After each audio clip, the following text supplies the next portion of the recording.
नमस्कार, मैं अंजना प्रजापति आप सभी का स्वागत करती हूँ अपने चैनल हिंदी मीडियम पर। आज की कविता है हिंदी एनसीईआरटी से कक्षा 7 की एक तिनका।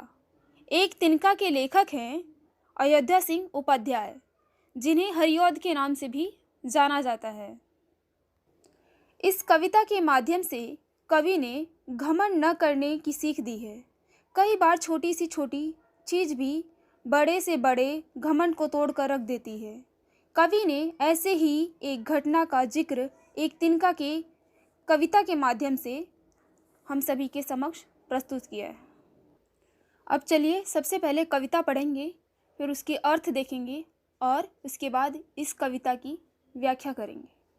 मैं घमंडों में भरा ऐठा हुआ, एक दिन था जब मुंडेर पर खड़ा, अचानक आ दूर से उड़ता हुआ एक तिनका मेरी आंखों में पड़ा।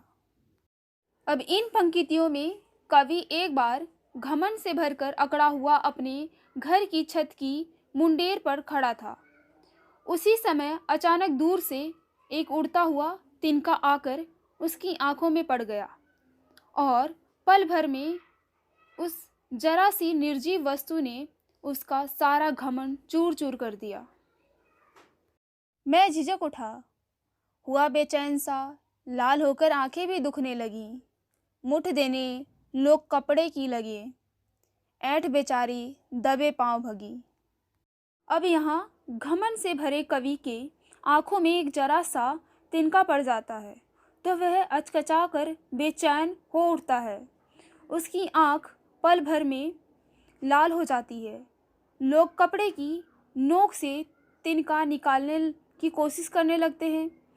कवि की सारी अकड़ गायब हो जाती है, उसका सारा घमंड हवा में उड़ जाता है।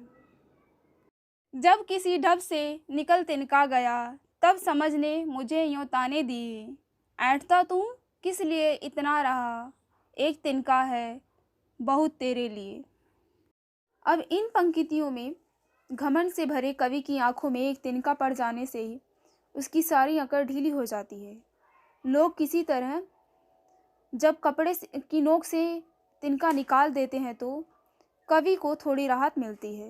वह सोच में पड़ जाता है कि उसकी अपनी बुद्धि ही उस पर व्यंग करने लगती है कि वह किस बात पर आखिर इतना अकड़ता रहता था। उसके घमंड को चूर चूर करने के लिए एक तिनका ही काफ़ी है। अब चलिए थोड़ा सा लेखक के जीवन परिचय पर अपना दृश्य डालते हैं। अयोध्या सिंह उपाध्याय, जिन्हें हरिऔध के नाम से भी जाना जाता है, 15 अप्रैल 1865 में उत्तर प्रदेश की आजमगढ़ में हुआ था। हिंदी के एक सुप्रसिद्ध साहित्यकार थे। उन्होंने ठेठ हिंदी का ठाठ, अधखिला फूल, हिंदी भाषा और साहित्य का विकास आदि ग्रंथों की भी रचना की है।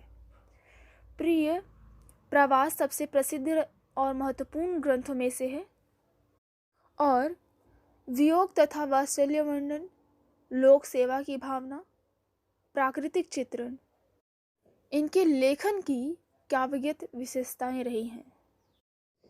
यह पाठ यहीं ख़त्म होता है। आगे की कविताओं के लिए प्लीज़ शेयर एंड सब्सक्राइब करें। नमस्कार।